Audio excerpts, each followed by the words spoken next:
ফিরেছিলেন স্বপ্ন নিয়ে, এসে দেখলেন দুঃস্বপ্ন। মাইক্রোবাস খালে পড়ে, প্রবাসী বাহারউদ্দিনের পুরো পরিবারটাই এখন পরপারে। তিনি মাকে হারিয়েছেন, স্ত্রী সন্তানকে হারিয়েছেন ভাবি নানি সহ 7 জন আত্মীয় স্বজন।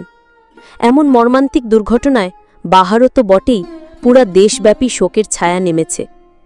বাহারউদ্দিন লক্ষ্মীপুর সদর উপজেলার উত্তর জয়পুর ইউনিয়নের চৌপল্লী এলাকার কাশারি বাড়ির বাসিন্দা। দীর্ঘ প্রবাস জীবনের পর তিনি ওমান থেকে বাড়ি ফিরছিলেন, আর তাকে স্বাগত জানাতে বাড়ি থেকে পরিবারের শিশুসহ 11 জন সদস্য যান ঢাকার হজরত শাহজালাল আন্তর্জাতিক বিমানবন্দরে। গ্রামের বাড়ি থেকে একটি মাইক্রোবাসে করে রওনা হন বাহারের মা, বাবা, স্ত্রী, শিশুকন্যা, 2 ভাইয়ের স্ত্রী ও তাদের 2 শিশুসহ অন্যান্য আত্মীয় স্বজনের পরিবার। জানা যায়, রাজধানীর হজরত শাহজালাল আন্তর্জাতিক বিমানবন্দর থেকে বাড়ি ফেরার পথে নোয়াখালীর বেগমগঞ্জ উপজেলার চন্দ্রগঞ্জ পূর্ব বাজারে রহমত খালি খালে পড়ে যায় তাদের বহনকারী মাইক্রোবাস। এতে বাড়ি ফেরার আনন্দ মুহূর্তেই পরিণত হয় বিষাদে। এই দুর্ঘটনা থেকে বেঁচে ফেরা প্রবাসী বাহারউদ্দিন ও আব্দুর রহিম বলেন, চালক রাসেল ঘুম চোখে নিয়ে মাইক্রোবাস চালাচ্ছিল। বারবার বড় শর্তেও গাড়ি থামিয়ে বিশ্রাম নেননি সে। এর আগে কুমিল্লা একটি দুর্ঘটনা থেকেও বেঁচে যায়, কিন্তু বাড়ি থেকে প্রায় 10 কিলোমিটার আগে চালক ঘুমিয়ে পড়ায় মাইক্রোবাসটি সড়কের পাশের খালে ফেলে দেয়। গাড়িটি তাৎক্ষণিক ডুবেনি, ধীরে ধীরে ডুবেছিল। তখন চালককে গাড়ির লক খুলতে বললেও সে খোলেনি। তবে সে নিজে গাড়ির কাঁচ নামিয়ে বের হয়ে পালিয়ে যায়, কাউকে বাঁচানোর চেষ্টা করেনি। এক পর্যায়ে গাড়ি থেকে প্রবাসী বাহার, তার বাবা আব্দুর রহিম, শ্বশুর ইস্কান্দার মির্জা, ভাবি সুইটি ও শালক রিয়াজ বের হয়ে আসেন।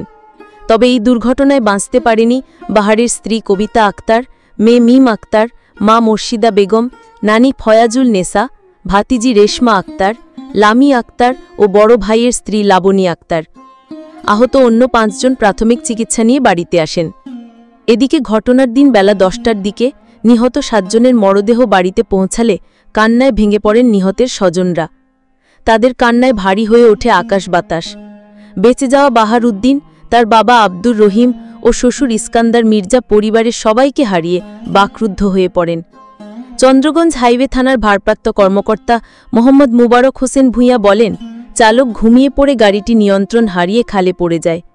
কয়েকজন বের হতে পারলেও 7 জন ভেতরে আটকা পড়ে মারা যান। মাইক্রোবাসটি জব্দ করা হয়েছে, চালককে গ্রেফতার করতে অভিযান চলছে।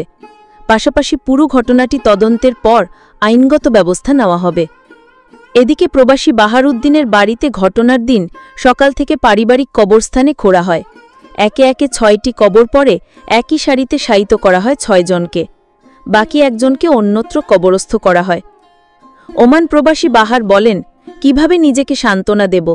আনন্দ নিয়ে বাড়ি আসছে, কিন্তু পথে 7 জনের প্রাণ দিতে হয়েছে। কিভাবে এসব সইব? তিনি আরও বলেন, 2 ভাইয়ের 2 শিশু মেয়ে মারা গেছে, 1 ভাইয়ের স্ত্রী মারা গেছে।